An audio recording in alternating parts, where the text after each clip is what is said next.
Before Mike goes, we talked about this, and now Roger Clemens is actually going to sit down with us right now, right next to Mike as well. All right. And Roger, thanks for... hey, man, what's up? Thanks for, he thought it was joking. Roger, thanks for sitting in right next to Mike Piazza right now. Of course, what comes to mind with you two guys is the bat-throwing incident in the World Series from back in 2000, the Subway Series. And Mike says, I forgot about that. Yeah, he said, I don't think he was throwing the bat at us. Far behind. It's way behind us. Uh-huh. Hey, actually, I heard he hit a good shot on 17 today. Yeah, no. I hope he's peaking early. We're done with baseball, man. We're retired now. I tell people all the time, I was like saying, because they're asking me questions, I say, man, you know, I still love the game and I still watch the game, but it's so tough to follow, you know, like when we did when we worked. I agree. It was, you know, it's just difficult. I find myself working with more of the younger guys and having fun with those guys. You know, there's quite a few major leaguers that come to the house to throw in the off season. We got a lot that live in Houston. But anytime I can direct them towards somebody like Mike that's a catcher that's wanting to learn, you know, those are the things I tell them to do. We have so much videotape now that we can help these younger players.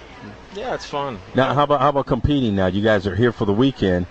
You can't tell me you're not looking up at that leaderboard saying, I wonder where he is. I got to take him. No, it's former fun. Baseball colleague. We played last year. What you got? You guys finished pretty high last year. Yeah, we did all right. Ben? Is Ben here this year or no? He's not. Roethlisberger, I had Big Ben, and he played well. I don't know. His handicap was maybe a 12, but he played like a 7. He hit some drivers in that wind down there in Atlantis, in the Bahamas off the deck. He did very well, but it's a different course there. I mean, this tournament was in the Bahamas last 10 years, I guess, and now it's the first time here. So it is definitely different. And, you're not going to get 20 under. There's some guys posting in this first 2 days, this Thursday, Friday event, 20 under. That's pretty. Somebody's doing something. Where does this golf course rank for courses that you guys have played in your life? It's got to be in the top 5, I think. I mean, really as far that good? as just ambience and the way it's set up, and it's like you don't even know you're in Vegas. I mean, you feel have like no you're idea. in the northeast somewhere playing a traditional course. They fixed it up. They cut the rough a little bit, from what I understand, for us because it was, you know, I guess Michael got out here a week ago to get ready for everybody,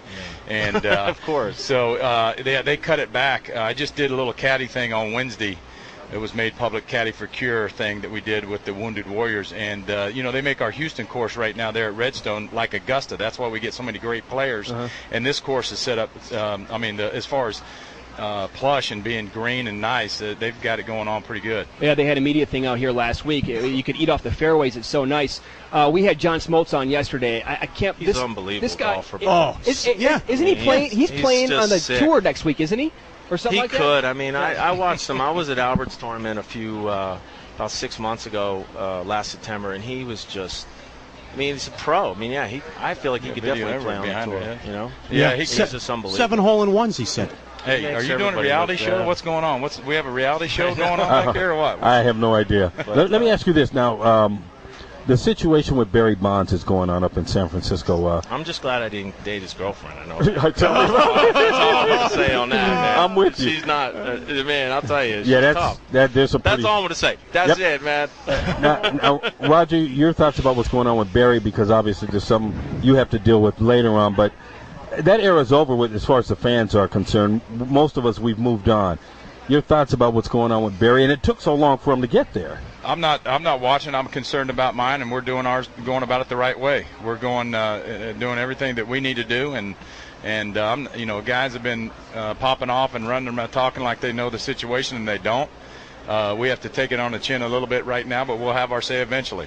Kind of be glad when that's over with, huh? Yeah, I hate to say you're looking forward to anything like that, but you know, you go up there and you want to say your piece, but you really don't get your chance. So hopefully in a fair setting we'll get our chance. Do you think once it's over with Barry Bonds and Roger Clemens, I don't know about Barry's I mean, situation. okay, in your situation, I have no idea about Barry's situation, and I don't pay attention to that. I want to say this, guys. I mean, you know, as much as people have made a lot about that era, I mean, I just feel like there was a lot of great baseball played in the '90s, and that's the way I look at it. And you know, it is what it is. I mean, there's so much going on as far as hearsay, and you know, obviously guys have come forward, and some guys are you know, saying their piece, and I think that's great. But at the end of the day, you know, I still think it's a great game. It's a tough game, and you know, I know what it's like to pitch in the big leagues from being a catcher. I know what it's like to hit in the big leagues. And let me tell you something. As far as I'm concerned, you know, there's nothing that you could ever take that make you hit that baseball. And you know, again, it is what it is, and I'm not trying to condone or condemn anybody. I'm going to say, you know, I love the game. It's still a tough game, and you know, there was a lot of great baseball played there, and you know, I mean, if at the end of the day, I truly feel, you know, once you turn the page on that, I mean, it's part of history, and I'll always know that, you know, as a player, how tough this game is. So, you know, that's pretty much the way I feel. Well put. Extremely tough. Yeah, well put. Yeah. Well, Rocket, it's a sad situation, and it's also Right. he Take said care. he Thanks, said Mike. thanks, Mike. All right. And thanks a lot, Mike. All right, take care, guys. And it's, you know, I heard your interview on Mike and Mike, and it's a he said, and it's also former friends who are speaking out against you. No, you're wrong again. No? You're wrong again. All you have to do is know how to read. Do you know how to read? Yeah. Read. That's all you have to do. Get inside all the stuff and read. I'm not going to get into it because I can't get into it, but I dislike when people make comment that I threw a bat at him. I didn't throw a bat at this guy, and I dislike when you guys say that I'm out of sight, out of mind. I'm not. I've been out doing my charity stuff. I've got a ton of people that are behind me, which I appreciate. And I'm not going to get worked up about it, but just choose your words carefully because you influence a lot of people, you guys that have the mics and the TV cameras and all that stuff. But just read, and you'll see where you think what the guy's saying. He's really not saying that. So just understand that. I'm trying to go about it the best way I possibly can, and it's hurtful, but, you know, sometimes you have to make a stand when people say something about you. And that's what's going on. Mm-hmm.